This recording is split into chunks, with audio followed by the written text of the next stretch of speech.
જો વિદ્યાર્થી મિત્રો તમારે પાસ થવું હશે, સારા માર્ક્સ લાવવા હશે કે ટોપર બનવું હશે, વિભાગ એ ખૂબ જ ઇમ્પોર્ટન્ટ છે. 80 માર્ક્સના પેપરમાં 24 માર્ક્સનું હેતુલક્ષી પૂછાશે, વિકલ્પો, ખાલી જગ્યા, ખરા ખોટા, જોડકા. અને આપણી પાસે એટલો સમય નથી કે દરેક ચેપ્ટરની દરેક લાઈન તમે વાંચો, કારણ કે MCQ, વિકલ્પો, ખાલી જગ્યા કોઈ પણ જગ્યાએથી પૂછાશે અને તમારી પાસે એટલો સમય પણ નથી. તો તમે શું કરશો? એક જબરદસ્ત આપણી સિરીઝ સ્ટાર્ટ કરી છે, ટાર્ગેટ 24. ગણિત, વિજ્ઞાન, અંગ્રેજી, સામાજિક વિજ્ઞાન. એમાં મોસ્ટ ઇમ્પોર્ટન્ટ ક્વેશ્ચન જે તમારી પરીક્ષામાં પૂછવાના સૌથી વધારે ચાન્સીસ છે. વિડીયોને અંત સુધી જોશો ને તો તમારે રિવિઝન કરવાની પણ જરૂર નહીં પડે. 1.5x ની સ્પીડમાં જુઓ, આખો વિડીયો જુઓ, તમારા માર્ક્સ કવર થઈ જશે. અને સાથે સાથે વિભાગ બી, વિભાગ સી અને વિભાગ ડી એમાં કયા પ્રશ્નો પૂછાશે એ પણ હું તમને કહીશ.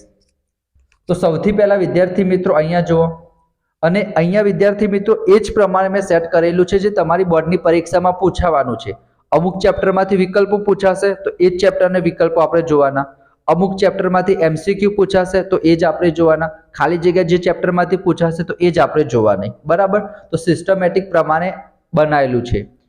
એક દ્રાવણ લાલ લિટમસ પેપરને ભૂરું બનાવે છે તો એની pH શું હશે? તો લાલ લિટમસ પેપરને ભૂરું કોણ બનાવે? જે બેઝ હોય. એટલું તો તમને ખબર પડે.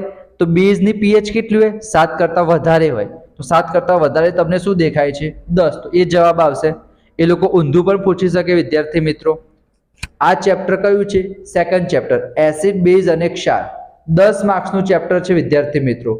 4 માર્ક્સનો ક્વેશ્ચન પૂછાશે. કયો પૂછાશે? pH માપક્રમ અથવા દૈનિક જીવનમાં pH નું મહત્વ. આ બેમાંથી એક ક્વેશ્ચન તમારી પરીક્ષામાં પૂછાશે, લખીને રાખજો. અથવા બેકિંગ સોડા, વોશિંગ સોડા, ધોવાનો સોડા, ખાવાનો soda, plaster of Paris, bleaching powder, sodium hydroxide. ગમે તે એકની બનાવટ અને ઉપયોગો. આ બે દાખલા, આ બે પ્રશ્ન તમારી પરીક્ષામાં પૂછાશે. બરાબર? એના પછી નીચેનામાંથી કયા સંયોજનોમાં OH ક્રિયાશીલ સમૂહ હોય છે? OH એટલે શું કહેવાય? આલ્કોહોલ. તો જોઈએ, પાછળ ઓલ આવવું જોઈએ. બ્યુટેનોન, અહીંયા તો વિદ્યાર્થી મિત્રો કીટોન હશે, C double bond O. બ્યુટેનોઇક acid, પાછળ ઓઇક એસિડ તો કાર્બોક્સિલિક એસિડ હશે, C ડબલ OH. બ્યુટેનાલ, આલ આવ્યું, આલ્ડીહાઇડ હશે, CHO. બ્યુટેનોલ તો અહીંયા છે વિદ્યાર્થી મિત્રો આલ્કોહોલ, તો અહીંયા વિદ્યાર્થી મિત્રો OH હશે. બરાબર? આવો ક્વેશ્ચન તમારી પરીક્ષામાં બીજી રીતના પૂછાઈ શકે, એના માટે મેં તમને બધાના નામ પણ કીધા. આલ હોય તો આલ્ડીહાઇડ કહેવાય, ઓઇક એસિડ હોય તો કાર્બોક્સિલિક એસિડ કહેવાય, કીટોન હોય તો ઓન લાગશે, આલ્કોહોલ છે તો એમાં ઓલ પ્રત્યય લાગશે. બરાબર? શરીરના કયા અંગમાં રુધિર ઓક્સિજન યુક્ત બને છે? ઓક્સિજન વાળું બનશે તો ફેફસામાં. જૈવિક ક્રિયાઓ 14 માર્ક્સનું ચેપ્ટર છે વિદ્યાર્થી મિત્રો. બે પૂછાશે 4 માર્ક્સના. પાચન તંત્ર, શ્વસન તંત્ર, ઉત્સર્જન તંત્ર, મનુષ્યનું હૃદય, આ બધા કરી દેજો. એના પછી વિદ્યાર્થી મિત્રો ચોથા નંબરનો ક્વેશ્ચન થોડોક મારે સમજાવવો પડશે. આપણે પાવર શોધવાનું છે. તો પાવરનું સૂત્ર શું થાય? જોવા જઈએ તો પાવરના બે સૂત્ર, આમ તો 3 સૂત્ર છે. P બરાબર VI. V ની જગ્યાએ જો તમે IR મૂકો તો શું થઈ જાય? I2R થઈ જાય. અને I ની જગ્યાએ તમે V/R મૂકો તો V2/R થઈ જાય. બરાબર? તો અહીંયા વિદ્યાર્થી મિત્રો આપણને વોલ્ટ આપેલો છે. આપણને શું આપેલું છે? વોલ્ટ. વિદ્યુત સ્થિતિમાનનો તફાવત આપેલો છે. તો આ ત્રીજા નંબરનું સૂત્ર વાપરીએ. તો V ની જગ્યાએ કેટલા મૂકવાના? 110 બે વખત મૂકવાના, 110 નો સ્ક્વેર કરવાનો. બસ સાહેબ, અવરોધ તો આપણને ખબર નથી, તો અવરોધ આપણે શોધી લેવાનો આ જ સૂત્રની મદદથી. શોધી દઈએ તો P બરાબર V2/R હોય તો R બરાબર શું થઈ જાય? V2/P થઈ જાય. V કેટલો આપેલો છે? 220, તો 220 બે વખત લખી દેવાના. પાવર કેટલો આપેલો છે? 100, તો 2 0 કટ થઈ જશે. 22 નો વર્ગ થશે વિદ્યાર્થી મિત્રો 484. અવરોધનો એકમ ઓમ, તો 484 અહીંયા મૂકી દેવાના. આને તમે સોલ્વ કરશો વિદ્યાર્થી મિત્રો, જવાબ કેટલો આવશે? 25 આવશે. બરાબર? તો આ વિદ્યાર્થી મિત્રો ઇમ્પોર્ટન્ટ ક્વેશ્ચન છે, સ્વાધ્યાયનો જ છે વિદ્યાર્થી મિત્રો, તમારી પરીક્ષામાં પૂછાઈ શકે છે. પાવરના 3 સૂત્રો થઈ ગયા. આ ચેપ્ટર પર ઇલેક્ટ્રિસિટી, વિદ્યુત ચેપ્ટર પણ કરી દેજો. 3 માર્ક્સનું તમારું ઓબ્જેક્ટિવ પૂછાશે વિદ્યાર્થી મિત્રો. બરાબર? આ એક જોયું, હજી બીજા બે પૂછાશે. તો 3 માર્ક્સનો વિદ્યાર્થી મિત્રો ઓબ્જેક્ટિવ પૂછવાનું છે, એમાં એક વિકલ્પ તો આવી ગયો, બરાબર. બધાના યુનિટ કરી દેજો. શ્રેણી જોડાણ છે, સમાંતર જોડાણ છે, એવી એમાંથી એક ક્વેશ્ચન તમારી પરીક્ષામાં પૂછાશે આ વખતે. લઘુ દ્રષ્ટિની ખામી હોય તો અંતર્ગોળ લેન્સ આવશે. અહીંયા કઈ ખામી છે? ગુરુ દ્રષ્ટિની છે તો બહિર્ગોળ લેન્સ આવશે. લઘુ દ્રષ્ટિ ગુરુ દ્રષ્ટિ તમારે કરી દેવાનો. 4 માર્ક્સનો આ ચેપ્ટરમાંથી પણ આવશે. લઘુ દ્રષ્ટિ આવે, ગુરુ દ્રષ્ટિ આવે અથવા તો માનવ આંખ આવશે, બરાબર. એના સિવાય મેઘધનુષ્ય, ગ્રહો ટમટમતા નથી, તારાઓ ટમટમે છે, વાતાવરણ વક્રીભવન, આ બધા 2 થી 3 માર્ક્સમાં પૂછાશે.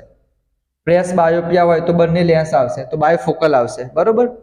માયોપિયા લઘુ દ્રષ્ટિની ખામી, હાઇપરમેટ્રોપિયા ગુરુ દ્રષ્ટિની ખામી અને પ્રેસ બાયોપિયા એને આપણે બાયોફોકલ કહીશું, બરાબર. ચલો, એના પછી 7મા નંબરનો ક્વેશ્ચન છે C2H4 એ કયા પ્રકારનું હાઇડ્રોકાર્બન સંયોજન છે? તો એ પણ તમને હું સમજાવી દઉં. અહીંયા કાર્બન કેટલા છે? 2, તો 2 કાર્બન દોરી દઈએ આપણે.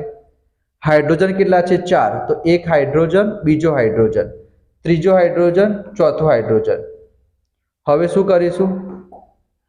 હવે વિદ્યાર્થી મિત્રો અહીંયા એક બોન્ડ, અહીંયા એક બોન્ડ, અહીંયા એક બોન્ડ, અહીંયા એક બોન્ડ. આપણને ખબર છે કાર્બનની 4 સંયોજકતા હોય, તો અહીંયા 2 બોન્ડ આવી જશે. તો આ કાર્બન જોડે 4 લાઈન થઈ ગઈ, 1 2 3 4. આ કાર્બન જોડે બી 4 લાઈન થઈ ગઈ, 1 2 3 4. તો આપણને ખબર પડી જાય. શું ખબર પડી જાય? કે જ્યારે પણ ડબલ બોન્ડ હોય એટલે કે દ્વિબંધ હોય અથવા ત્રિબંધ હોય તો એને કયું કહેવાય? અસંતૃપ્ત કહેવાય. સિંગલ બોન્ડ હોય, એકલ બંધ હોય તો એને આપણે સંતૃપ્ત કહીએ. 2 બંધ હોય, ત્રિબંધ હોય એટલે કે દ્વિબંધ હોય, ત્રિબંધ હોય તો અસંતૃપ્ત કહેવાય. એટલે ડબલ બોન્ડ આવી ગયું તો શું કહેવાશે? અસંતૃપ્ત કહેવાશે, બરાબર. આવું તમને આવડતું આવવું જોઈએ. એના પછી 8મા ચેપ્ટરનો પણ સમજ છે, મેં તમને હમણાં જ કીધું હતું, ઇલેક્ટ્રિસિટી વાળું ચેપ્ટર. સૂત્ર યાદ રાખવાના બધા. I બરાબર શું થશે? Q બરાબર IT, એક આ સૂત્ર છે. એટલે I બરાબર શું થાય? Q/T. એક સૂત્ર છે V બરાબર W/Q, બરાબર. આવા નાના નાના સૂત્ર તમારે યાદ રાખવાના. એ આવ્યું એટલે તમને ખબર પડી જાય કે I આપેલો છે 2 એમ્પિયર. 1 મિનિટ એટલે ટાઈમ આપેલો છે. 1 મિનિટ એટલે કેટલી સેકન્ડ થાય? 60 સેકન્ડ થાય. શું શોધવાનું છે? વિદ્યુતભાર Q શોધવાનું છે. તો Q બરાબર શું થાય? મેં તમને હમણાં જ કીધું IT. I કેટલો આપેલો છે? 2. T કેટલા છે? 60. 60 દુ કેટલા થશે? 120. વિદ્યુતભારનો એકમ શું થાય? કુલમ, તો 120 C, બરાબર. ડાયરેક્ટ આન્સર યાદ રાખીને કોઈ ફાયદો નથી. સૂત્ર ખબર હોવી જોઈએ. એ લોકો એકની જગ્યાએ 2 કરી દે તો તમે શું કરશો? બરાબર.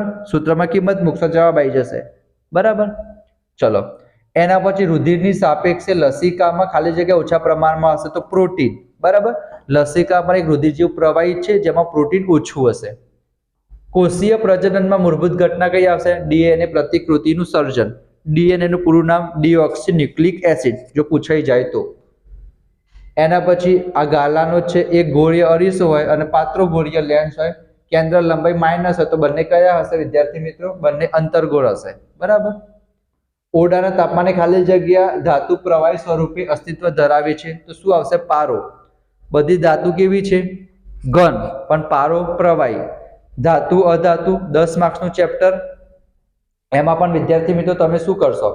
ધાતુ અધાતુના ભૌતિક ગુણધર્મો, રાસાયણિક ગુણધર્મો, અપવાદના આધારે ગુણધર્મો, આ 3 ક્વેશ્ચન ઇમ્પોર્ટન્ટ. એમાંથી એક ક્વેશ્ચન આવશે વિદ્યાર્થી મિત્રો. સાથે તમે વિદ્યાર્થી મિત્રો જુઓ ને તો રિક્વેસ્ટ કરીશ, જો તમે 2 હાથ જોડીને કે ચોપડું લઈને બેસો તો સૌથી સારું. કારણ કે જો તમે ચોપડું લઈને બેસો તો તમને આઈડિયા આવશે. કારણ કે આ 24 MCQ ની સાથે સાથે હું તમને ઘણા મોસ્ટ ઇમ્પોર્ટન્ટ ક્વેશ્ચન પણ કહીશ. એના ઉપર અલગથી એક વન શોર્ટ વિડીયો હું બનાવીશ જ, જેમાં વિજ્ઞાનના બધા ક્વેશ્ચન કહેવાનો છું. ફક્ત ઇમ્પોર્ટન્ટ ક્વેશ્ચન નહીં કહું. હું તમને એમ નહીં કહું કે મનુષ્યનું શ્વસન તંત્ર કરી દેજો, પણ શ્વસન તંત્ર કઈ રીતે ના કરશો, કઈ રીતના લખશો, પ્રેઝન્ટેશન કેવું રાખશો, બહુ બધું તમારી સાથે શેર કરીશ. તો નમ્ર વિનંતી કરીશ કે સબસ્ક્રાઇબ કરી દેજો વિદ્યાર્થી મિત્રો. તમારા 10 માર્ક્સ 15 માર્ક્સ વધી જશે પર સબ્જેક્ટ જો તમે ચેનલને સબસ્ક્રાઇબ કરશો તો, બરાબર. વિદ્યુત ઇસ્ત્રીમાં નિક્રોમનો તાર વપરાય છે, સાચી વાત છે. જનીન એ DNA નો એક ખંડ છે, એ પણ સાચી વાત છે. પ્રકાશીય ઘટ માધ્યમમાંથી પાત્રા માધ્યમમાં જાય તો એની ઝડપ ઘટશે નહીં વિદ્યાર્થી મિત્રો, વધશે, બરાબર. આને એ લોકો ટ્વિસ્ટ કરીને પણ પૂછી શકે, બરાબર. ઘટશે ક્યારે?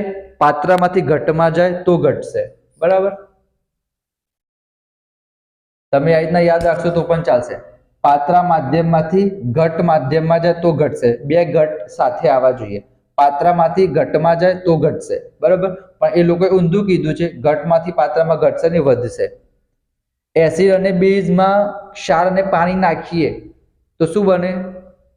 સાહેબ તમે શું બોલો છો? એસિડ અને બેઝને ભેગા કરી તો ક્ષાર અને પાણી બને, એને તટસ્થીકરણની પ્રક્રિયા કહેવાય, ન્યુટ્રલાઇઝેશન, બરાબર. એ પૂછાઈ શકે પરીક્ષામાં. પણ અહીંયા શું કીધું છે? એસિડ અથવા બેઝના દ્રાવણમાં પાણી ઉમેરી અને મંદન કહેવાય. પાણીમાં વિદ્યાર્થી મિત્રો કોઈ દિવસ એસિડ અને બેઝ ના ઉમેરવામાં આવે, એ પણ વિદ્યાર્થી મિત્રો કારણમાં પૂછાય છે કે એસિડ અને બેઝમાં પાણી કેમ નથી ઉમેરવામાં આવતું? કારણ કે જો એસિડ અને બેઝમાં આપણે પાણી ઉમેરીએ, મતલબ કે પાણીમાં જો એસિડ અને બેઝ ઉમેરીએ તો શું થશે? પાણીમાં જો આપણે એસિડ નાખીશું તો શું થશે? ભડાકો થઈ શકશે, બરાબર. એના કારણે એસિડ અને બેઝની અંદર પાણી આપણે ધીમે ધીમે ઉમેરીશું, જેને મંદન કહેવાય, એની પ્રબળતા ઓછી કરવા માટે. એના પછી રુધિરમાં શર્કરાની માત્રાનું નિયમન કયા અંતઃસ્ત્રાવ દ્વારા થશે? તો ઇન્સ્યુલિન આવશે, જે ડાયાબિટીસના પેશન્ટને આપવામાં આવે છે વિદ્યાર્થી મિત્રો. એના પછી આનુવંશિકતા, એના અભ્યાસ માટે મેન્ડલનો પ્રયોગ, બરાબર. આ 4 જ માર્ક્સનું ચેપ્ટર છે, 3 જ માર્ક્સનું ચેપ્ટર છે. એક ક્વેશ્ચન 2 માર્ક્સમાં પૂછાશે અને એક અહીંયા પૂછાશે એક શબ્દમાં. માનવ આંખના સૌથી આગળના ભાગનું નામ પારદર્શક પટલ અને ચલ અવરોધ કીધો છે વિદ્યાર્થી મિત્રો. ખાલી અવરોધ કીધો હોય તો આમાં જ કરવાનું, પણ ચલ અવરોધ કીધો છે એટલે તમારે લાઈન બનાવી દેવાની. એને વેરિયેબલ રજિસ્ટર કહેવાય. એનો મતલબ કે તમે અવરોધને થોડુંક પ્લસ માઇનસ કરી શકો. જોડકા પૂછાશે વિદ્યાર્થી મિત્રો. જૈવિક ક્રિયાઓમાંથી 2 અને આપણા પર્યાવરણમાંથી 2. જૈવિક ક્રિયાઓમાંથી અંતઃસ્ત્રાવ પૂછાઈ શકે. જિબ્રેલિન પ્રકારની વૃદ્ધિમાં મદદ કરશે. સાયટોકાઇનિન કોષ વિભાજનને પ્રેરશે, એટલે કે 2 ભાગ પાડશે. સર્વાહારી, અપમાર્જક અને ઉત્પાદક વિદ્યાર્થી મિત્રો, અહીંયા પ્રથમ પોષક સ્તર આવશે, જે અહીંયા ઓપ્શનમાં નથી આપેલું. પ્રથમ પોષક સ્તરમાં ઉત્પાદક આવશે, જે ઉત્પાદન કરતું હોય, જેમ કે લીલી વનસ્પતિ સૂર્યપ્રકાશની હાજરીમાં પોતાનો ખોરાક જાતે બનાવશે, તેને ઉત્પાદક કહેવાય. આપણે ઉત્પાદક ના કહીએ, આપણે આપણું ખાવાનું જાતે નથી બનાવતા. તમે કહેશો સર મારી મમ્મી તો ખાવાનું જાતે બનાવે, પણ તમે બટાકાનું શાક બનાવશો તો બટાકા ક્યાંથી લાવશો? લીલી વનસ્પતિમાંથી જ આવશે, બરાબર. તો આપણે વિદ્યાર્થી મિત્રો પ્રાથમિક આપણે બીજા પોષક સ્તરમાં આવીશું, બરાબર. સબસ્ક્રાઇબ કરી દેજો ચેનલને વિદ્યાર્થી મિત્રો. આ એક જબરજસ્ત સિરીઝ સ્ટાર્ટ થશે, ભલે 10 મિનિટનો વિડીયો હશે, 24 MCQ તમે ફટાફટ નહીં કહી દઉં, ભલે 5 મિનિટ એક્સ્ટ્રા થશે, પણ તમને 2 જાણકારી નવી મળશે, જેના રિલેટેડ જો તમારી પરીક્ષામાં પૂછાય તો તમને ફાયદો થશે. એના સાથે સાથે કોમેન્ટ બોક્સમાં તમે જણાવી દેજો તમારે કયા વિડીયો જોવા છે, તો એના ઉપર આપણે સેપરેટ વિડીયો બનાવી દઈશું. બેઝિક ગણિત, વિજ્ઞાન, અંગ્રેજી ગ્રામર, સામાજિક વિજ્ઞાન, બરાબર. 24/7 અવેલેબલ છું. કોમેન્ટ બોક્સમાં જણાવજો, બરાબર. મળીશું આપણે નેક્સ્ટ વિડીયોમાં. ત્યાં સુધી જય હિન્દ, જય ભારત, જય Shri Ram. Thank you so much.